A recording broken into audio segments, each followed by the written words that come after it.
Hello everyone, welcome to Black Mirror Horror. कैसे हैं आप सब? आई होप आप सब ठीक होंगे। आज आपके लिए मैं एक सच्ची घटना पर आधारित एक कहानी लेकर आई हूँ।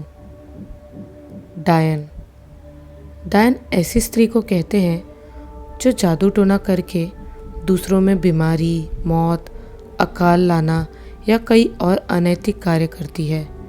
डायनों की कहानी कहीं सुनी होगी आपने, मगर ये कहानी बिल्कुल सच है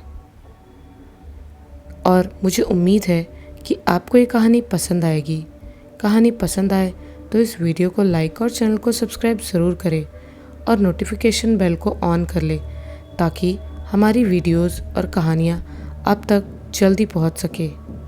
तो अब ज़्यादा देर ना करते हुए चलिए कहानी को जल्दी से शुरू करते हैं। कहते हैं डायन किसी की सगी नहीं होती, यहाँ तक कि अपने बच्चों तक की बलि दे देती है। ये कहानी है गांव में रहने वाली एक लड़की रूही की। रूही छत्तीसगढ़ के दुर्ग जिले की रहने वाली है। रूही की कहानी सुनकर आपके रोंगटे खड़े हो जाएंगे। रूही का कहना है, मुझे लगता था कि ये सब एक अंधविश्वास है। ये औरतों को प्रताड़ित करने के लिए ही किया जाता है, क्योंकि मैं भी आज के ज़माने की लड़की हूँ। मुझे इन सब चीज़ों पर विश्वास नहीं था, लेकिन एक दिन मेरा ये भ्रम टूट गया जब मैंने अपनी आंखों के सामने ये सब होते हुए देखा जो मैं आगे बताने जा रही हूँ। कहते हैं ना, डायन जब काला जादू सीखती है तब सबसे पहले अपने ही बच्चे की बलि चढ़ाती है। डायन कभी किसी की सगी नहीं होती। अगर कोई शिकार नहीं मिलता तो वो अपने घर के लोगों पर काला जादू करती है, चाहे वो उसका पति हो या फिर उसके बच्चे। हर किसी पर अपना काला जादू करती है। हमारे छत्तीसगढ़ में डायन को टोनही के रूप में संबोधित किया गया है। ऐसा नहीं कि काला जादू सिर्फ औरतें ही करती हैं, बल्कि आदमी भी करते हैं। छत्तीसगढ़ में ऐसे आदमी को टोनहा कहा जाता है। मैं हमेशा सोचती थी, अगर ऐसी चीज़ें सच में होती हैं तो डायन क्यों किसी के साथ ऐसा करती है। मैंने एक बार अपनी दादी से इस बारे में पूछा। मेरी दादी बताती हैं कि डायन ये सब जलन के कारण करती है। वो कभी किसी को खुश नहीं देख सकती। ठीक वैसे ही हमारी ज़िंदगी में भी एक डायन है। वो हमारे परिवार की ही है। उसने न जाने कितने ही लोगों का घर अपनी काली विद्या से बर्बाद कर दिया। खैर, कहानी पर आते हैं। एक बार की बात है, मेरी बुआ अपने परिवार के साथ वहीं दुर्ग में रहती थी। आज से 8 या 9 साल पहले की बात है। मेरी बुआ का परिवार दिन दोगुनी और रात चौगुनी तरक्की कर रहा था। मेरे फूफा जी काफ़ी मेहनती और अच्छे आदमी थे। उनकी 3 बेटियां हैं और फला फुला संपन्न परिवार था। खुशियाँ तो जैसे उनके घर के कदम चूमती थी, लेकिन कहते हैं ना, खुशियों को जल्दी ही नज़र लगती है। ऐसा ही कुछ हुआ मेरे फूफा जी के साथ। जब उनकी तबीयत अचानक बिगड़ने लगी, साथ ही वो अजीब तरह से व्यवहार करने लगे। उनको झटके आने लगे, उल्टी, खांसी, बुखार, तो जैसे उनके शरीर में बसेरा करके बैठ गया हो। उनको हमेशा अपनी आंखों के सामने सफ़ेद साड़ी पहने और बाल खुले किए सफ़ेद चूड़ी में एक अजीब सी औरत दिखाई पड़ती थी। फूफा जी अपना हाथ दिखाकर बार बार उसकी ओर इशारा करते, लेकिन घर वालों को लगा ज़्यादा तबीयत खराब होने से उनकी मानसिक स्थिति बिगड़ चुकी है। उनको कई डॉक्टर के पास दिखाया गया, लेकिन डॉक्टर भी ढंग से जवाब नहीं दे पाते थे। पूरा परिवार परेशान रहता। हॉस्पिटल में भर्ती तक करना पड़ा, वहाँ भी वो ठीक नहीं हुए। बड़े से बड़ा डॉक्टर भी कुछ नहीं कर पा रहा था। एक दिन बुआ फूफा साथ बैठे थे, तभी मेरे अरुण फूफा जी ने रेनू बुआ से कहा, मुझे सामने एक औरत दिखाई दे रही है। वो देखो, वो सामने खड़ी है। रेनू बुआ तुरंत उस तरफ देखते हुए बोली, किधर? फूफा जी बोले, वो देखो, वो मुझे ले जाने के लिए आई है। वो मुझे अपने पास ले जाएगी। रेनू, मुझे बचा लो। बुआ ने घबराते हुए कहा, कौन आपको ले जाएगी? मुझे तो कोई नहीं दिख रहा है। फूफा ने डरते हुए आगे कहा। वो यहीं पर है, मेरे सामने। देखो वो हंस रही है। मुझे बचा लो रेनू, ये मुझे मार देगी। डॉक्टर को लगता था यह आदमी पागल हो चुका है। बुआ ने फूफा जी को कई बड़े से बड़े डॉक्टर के पास दिखाया, लेकिन फूफा जी की तबीयत ठीक ही नहीं हो रही थी। बुआ बहुत परेशान रहती थी। उन्होंने हर कोशिश की फूफा जी को ठीक करने की। हमेशा रात को फूफा जी को वही औरत दिखाई देती थी जो उनके छाती पर बैठकर डरावनी तरह हंसती थी और हमेशा उन्हें ले जाने की बात कहा करती थी। डॉक्टर ने फूफा जी को डिस्चार्ज कर दिया क्योंकि वो उनको ठीक नहीं कर पा रहे थे। बुआ और परिवार वाले काफ़ी हताश हो चुके थे। फिर वो काला दिन आया जिसने मेरी बुआ की दुनिया ही उजाड़ दी। सुबह का वक्त था। हमेशा की तरह बुआ फूफा जी को देखने गई थी। जब बुआ रूम में गई तो उन्हें किसी अनहोनी की आशंका हो रही थी। उन्होंने फूफा जी को उठाने की कोशिश की पर वो नहीं उठे। वो इस दुनिया को छोड़कर जा चुके थे। बुआ तो जैसे सदमे में चली गई। वैसे बुआ की उम्र काफ़ी कम थी। उनके बच्चों के ऊपर से पिता का साया उठ चुका था। एक हंसता खेलता परिवार बिखर चुका था। सबने कहा इस हंसते खेलते परिवार को पता नहीं किसकी नज़र लग गई। फूफा जी की अर्थी को ले जाया गया। इधर बुआ सफ़ेद साड़ी में कोने में बैठी थी। उनका दुख कोई नहीं समझ सकता था। फूफा जी का दाह संस्कार किया गया। उनकी 13वीं होने के बाद बुआ जी कुछ दिन शांत बैठी रही। फिर उनके मन में ये सवाल आया कि फूफा जी को हमेशा कोई औरत दिखाई देती थी। तो बुआ जी ये पता करने के लिए किसी परिचित को पूरी घटना विस्तार से बताई। तब बुआ की परिचित ने उन्हें एक तांत्रिक के पास जाने को कहा। बुआ जी परिचित की बात सुनकर उस तांत्रिक के पास चली गई। बुआ तांत्रिक के सामने बैठी थी, साथ में उनके बच्चे भी थे। उस तांत्रिक ने बुआ को देखते हुए कहा, क्या चाहिए बेटा? बुआ ने कहा, बाबा जी कुछ महीनों पहले मेरे पति का अचानक देहांत हो गया। मेरे पति का स्वास्थ्य काफ़ी अच्छा था, पता नहीं क्या हुआ। तांत्रिक ने सवाल किया, ऐसी कोई बात बताओ जो काफ़ी अजीब सी हो। तभी बुआ को फूफा जी के डरने की बात याद आई और उन्होंने कहा, मेरे पति हमेशा डर के मारे कहते कि कोई औरत उनको लेने आ रही है, पर मैंने इस पर ज़्यादा ध्यान नहीं दिया। तांत्रिक बोला, अच्छा पता लगाता हूँ मैं अभी। इतना कहकर तांत्रिक ने कुछ विभूति लेकर बुआ जी के आसपास लकीर खींच कुछ मंत्र पढ़ने लगा। साथ ही एक नींबू काट कर 2 टुकड़ों में रख दिए। फिर अपनी आंखें बंद कर कुछ मंत्र जप करने लगे। कुछ वक्त बाद उन्होंने आंखें खोली और तांत्रिक ने बुआ जी से कहा, बेटा तुम्हारे पति की जान एक डायन ने ली है। वो रोज़ सफ़ेद साड़ी में चूड़ी और बाल खुले करके आती थी। वो रोज़ तुम्हारे पति के सीने पर बैठ उसके गले को दबाती थी तो कभी वो उसका खून चूसती थी। वो डायन धीरे धीरे करके तुम्हारे पति को खाने लगी और पूर्णिमा की रात उसने अपना आखिरी खूनी दाव खेलकर तुम्हारे पति की जान ले ली।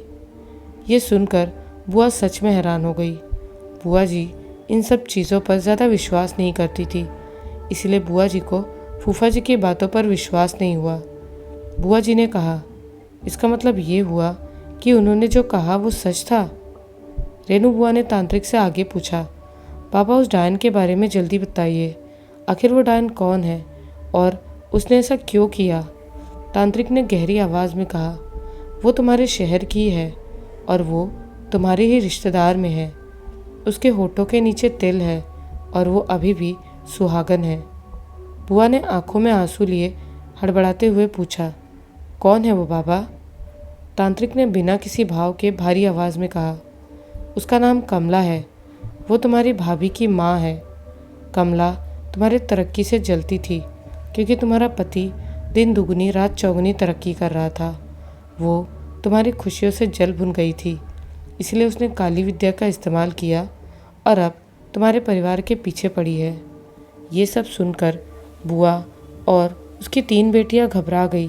बुआ ने घबराते हुए कहा, बाबा इसका कोई समाधान नहीं है क्या? तांत्रिक काफ़ी सोचते हुए बुआ से बोला, समाधान है। घर में अष्टमी पूजा करवानी होगी, घर का शुद्धिकरण करवाना होगा। बुआ जी तांत्रिक के कहने पर अपने घर में पूजा करवाती है और शुद्धिकरण भी करवाती है। जिससे उनके घर से कमला नाम की बला टल सके। अब मैं बताती हूँ वो डायन कमला कौन है। वो कमला मेरी नानी है, मेरी माँ की सौतेली माँ। मेरे नाना जी ने उनको मेरी असली नानी के मृत्यु के बाद शादी करके घर लाए थे। एक बार मैंने सुना था उसके घर में कदम रखते ही घर की जोत बुझ गई थी और बिल्लियों की खूब रोने की आवाज़ें भी सुनाई दे रही थी। वैसे कमला का चाल चलन शुरू से सही नहीं था। वो एक चरित्रहीन औरत थी। उसका दूसरे मर्दों से नाजायज़ संबंध था। मेरे नाना जी ने कई बार उसको रंगे हाथों पकड़ा था, पर वो कोई बहाना करके बच जाती। वो सच में एक चालबाज औरत थी। नाना जी ने उसको बहुत समझाया, पर कमला समझने वालों में से नहीं थी। जब नाना जी को पता चलता था, तब वो नाना जी पर ही काली विद्या का प्रयोग करके उनकी तबीयत खराब कर देती। फिर एक दिन नाना जी को कमला का असली चेहरा देखने को मिला। जब नाना जी ने कमला को आधी रात में कमरे में ना देखा, तो उसकी खोजबीन शुरू कर दी, तो पाया कमला मरघट के किनारे निर्वस्त्र होकर नाच रही थी। क्योंकि डायनों का एक खास दिन होता है। कहा जाता है डायन दशवीं के भोर में मरघट में नाचती है और मुर्दों को उखाड़कर जिंदा करती है। नाना जी ने देखा तो उनको अपनी आंखों पर भरोसा नहीं हुआ। वो जगह सच में भयानक लग रही थी। कमला नाच रही थी, साथ में उसके साथ वो गड़े हुए मुर्दे भी। आसपास डायनों का चक्र बना रखा था उसने। नाना जी को वहाँ रुकना खतरे से खाली नहीं लगा, क्योंकि उस वक्त डायनों के लिए कोई सगा और पराया नहीं होता। वो किसी की भी बलि दे सकती है। इसीलिए नाना जी वहाँ से घर चले आए। सुबह हुई तो कमला अपनी क्रिया करके वापस आ चुकी थी। नाना जी ने कमला को देख सवाल करते हुए पूछा, कहाँ गई थी कमला तू? कमला अपने भाव को नॉर्मल रख मुस्कुराते हुए बोली, जी वो तालाब गई थी नहाने के लिए। नाना जी ने पूछा, इतनी सुबह तालाब?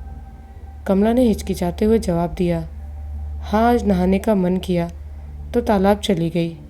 नाना जी थोड़ा गुस्से से बोल पड़े, नहाने का मन किया कि मुर्दे उखाड़ने का? कमला ये सुनकर चौंक पड़ी और थोड़ा घबरा कर नाना जी से कहा, ये आप कैसी बातें कर रहे हैं? नाना जी का गुस्सा अब सातवें आसमान पर था। उन्होंने उस दिन कमला पर हाथ उठा दिया और गुस्से से कहा, चुप कर डायन औरत, मैंने सब देख लिया। तू मरघट में क्या कर रही थी? आज तक तो तू सिर्फ चरित्रहीन औरत थी और अब डायन भी हो गई। नाना जी ने कमला के सामने खड़े होकर गुस्से से कहा, मैं तेरी असलियत सबके सामने लाऊंगा। ये कहकर वो जाने लगे। तभी कमला ने अपनी घिनौनी चाल चली। उसने नाना जी को अपनी काली शक्तियों से लकवाग्रस्त कर दिया। नाना जी अचानक से गिर पड़े और उनका हाथ पैर काम करना बंद कर दिया। वो बस देख पा रहे थे, साथ ही उनकी आंखें लाल हो गई थी। कमला उनकी हालत को देखकर तिरछी मुस्कुराहट लिए बोली, मेरी असलियत बताने वाले थे ना? जाओ बताओ। इतना कहकर वो ज़ोर से हंसने लगी और आगे बोली, अब तुम बाहर कदम तक नहीं रख सकते तो तुम मेरा क्या कुछ बिगाड़ पाओगे? मैं वो डायन हूँ जो अपने बच्चे तक को निगल गई। फिर तुम तो बस मेरे पति ही हो। तुम्हें कैसे छोड़ दूँ राजा? ये सुनकर तो नाना जी और हैरान हो गए। उन्होंने कुछ बोलने की कोशिश की, पर वो कुछ भी नहीं बोल पाए। उन्हें ऐसा करते देख कमला ज़ोर ज़ोर से हंसने लगी। कमला ने नाना जी को देखकर बड़े प्यार से कहा, हाँ मैंने ही मारा हमारी प्यारी बेटी सिया को। वैसे कितनी सुंदर थी ना वो, बहुत प्यारी भी। तुम्हारी तो लाडली भी थी, लेकिन मैंने क्या किया, उसे अपने इन्हीं हाथों से। अपने दोनों हाथों को दिखाते हुए उसने कहा, उसे मार डाला। इतना कहकर वो रोने लगी। तभी अगले ही पल अचानक ज़ोर से हंसना शुरू कर दिया। फिर कमला नाना जी की तरफ देख हंसते हुए बोली, पता है जब मैं उसका गला दबा रही थी ना, तब वो क्या बोल रही थी? कमला अपनी आवाज़ एकदम मासूम बच्चों की तरह करते हुए बोली, माँ मुझे मत मारो माँ, मुझे छोड़ दो, मुझे दर्द हो रहा है माँ, मुझे जाने दो, मैं कभी कोई बदमाशी नहीं करूँगी। अपनी आवाज़ में शैतानियत लाते हुए फिर उसने आगे कहा, लेकिन मैंने उसे नहीं छोड़ा। मार डाला मैंने उसे। नाना जी बिस्तर पर पड़े अधमरे से हो चुके थे। कमला की बात सुनकर नाना जी की आंखों से आंसू निकले जा रहे थे, क्योंकि सिया नाना जी और कमला डायन की पहली औलाद थी। सिया जब 5 साल की थी तब एक दिन नाना जी शहर से बाहर गए हुए थे। जब वो लौटे तो सिया की लाश बिस्तर पर पड़ी थी। उनको समझ में नहीं आया सिया के साथ ये सब कैसे हुआ।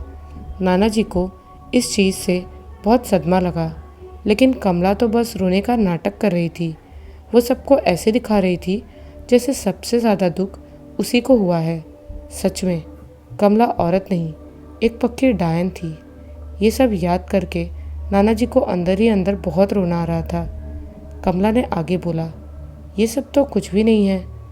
मैंने पता नहीं कितनों का घर बर्बाद किया, सब इन काली शक्तियों को पाने के लिए।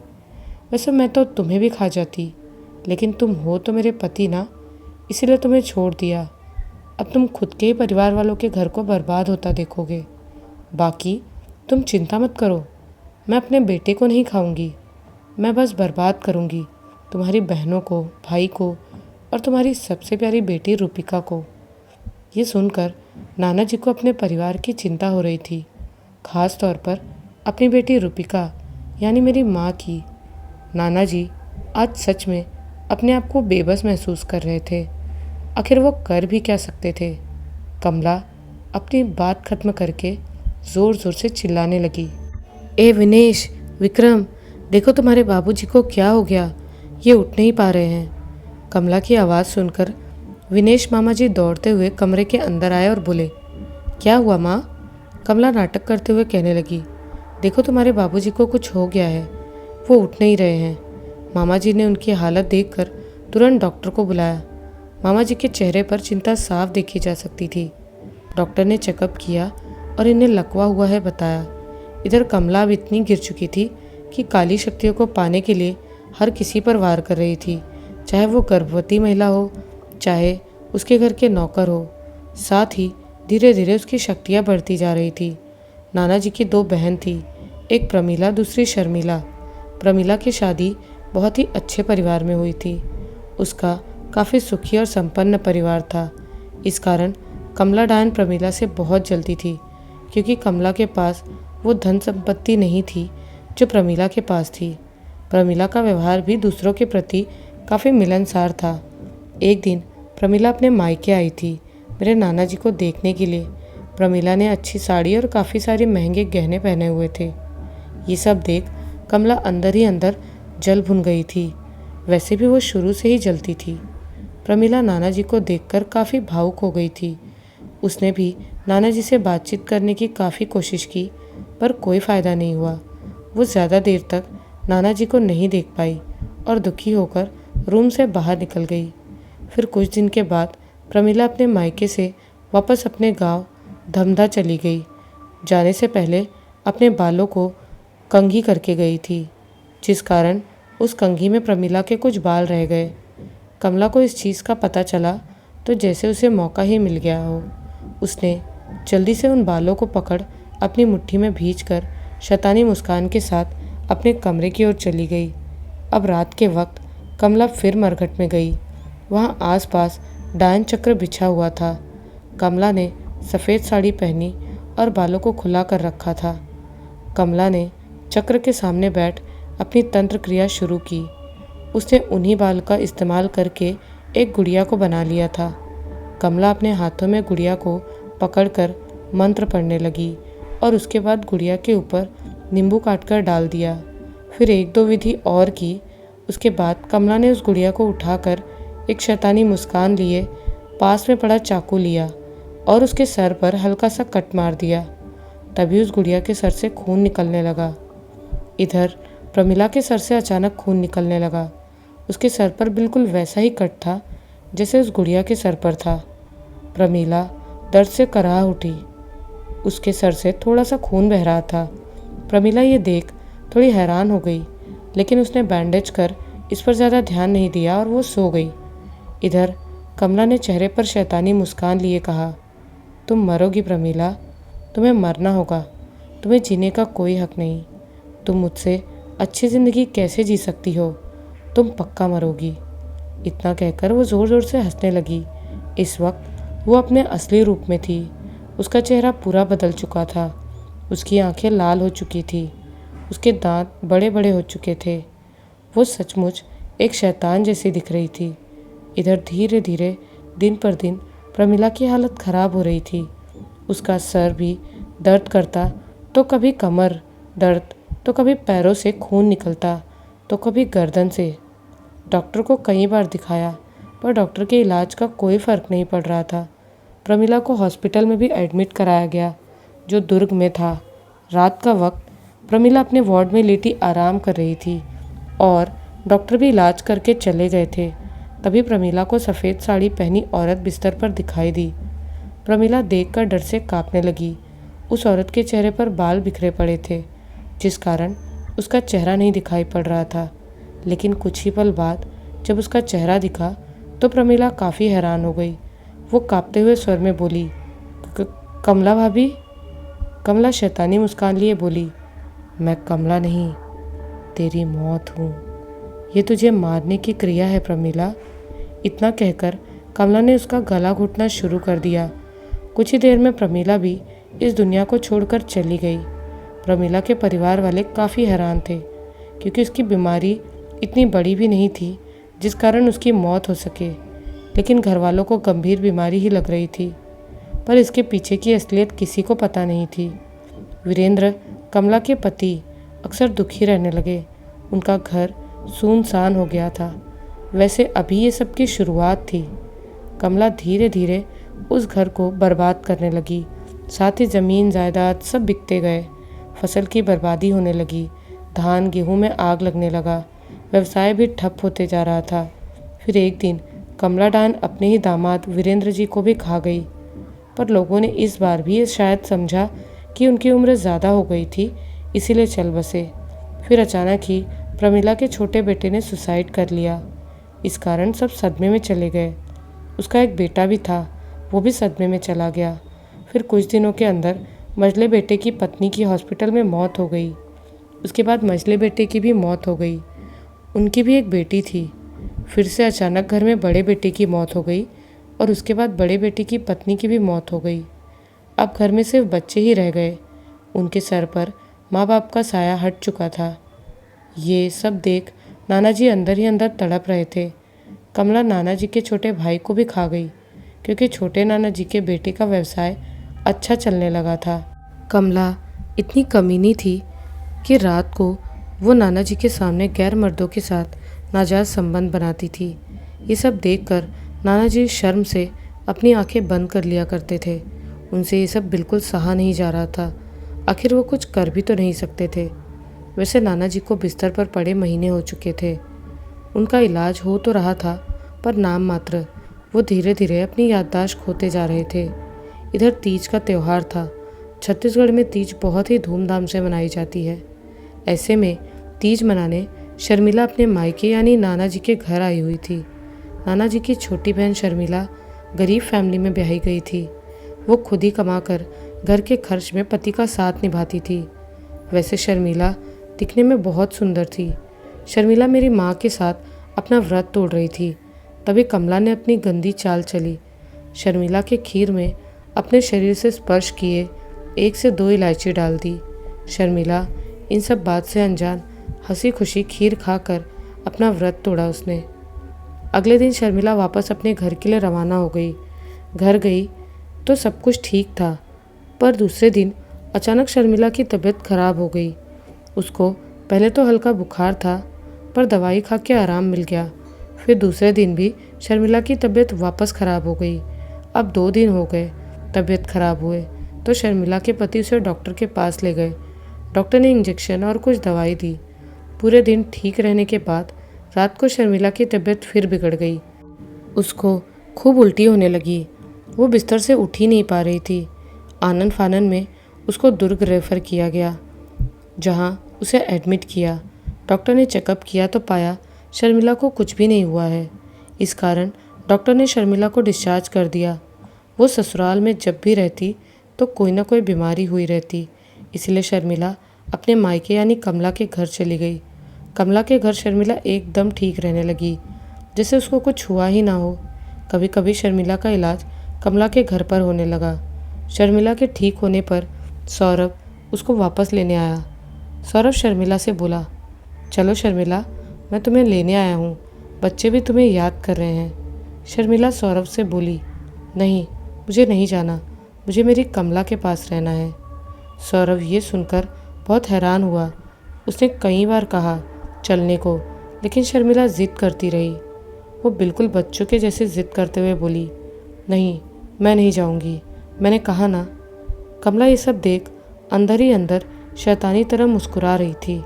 फिर कमला ने शर्मिला को बड़े प्यार से उसके चेहरे पर हाथ फेरते हुए कहा, शर्मिला जाओ, सौरभ जी तुम्हें लेने आए हैं। कमला के बस इतना कहते ही शर्मिला मान गई और सौरभ के साथ अपने घर चली गई। सौरभ ये सब देख काफ़ी अचरज में था। आखिर कमला के काले जादू का कमाल ही था। फिर शर्मिला के मायके जाने के बाद शर्मिला की तबीयत फिर से बिगड़ने लगी। शर्मिला फिर से उठ भी नहीं पा रही थी। उसको चलने में 2 लोगों का सहारा लेना पड़ता था। कमला डायन अपनी काली विद्या का लगातार प्रयोग उस पर करे जा रही थी। क्या कमला अपनी काली विद्या से शर्मिला को भी मार देगी? क्या कमला के घिनौने कामों को कोई जान पाएगा या ऐसे ही लोगों की जान जाती रहेगी? ये सब जानेंगे हम इस कहानी के अगले पार्ट में। मिलती हूँ बहुत जल्द इस कहानी के अगले पार्ट के साथ। जय महाकाल।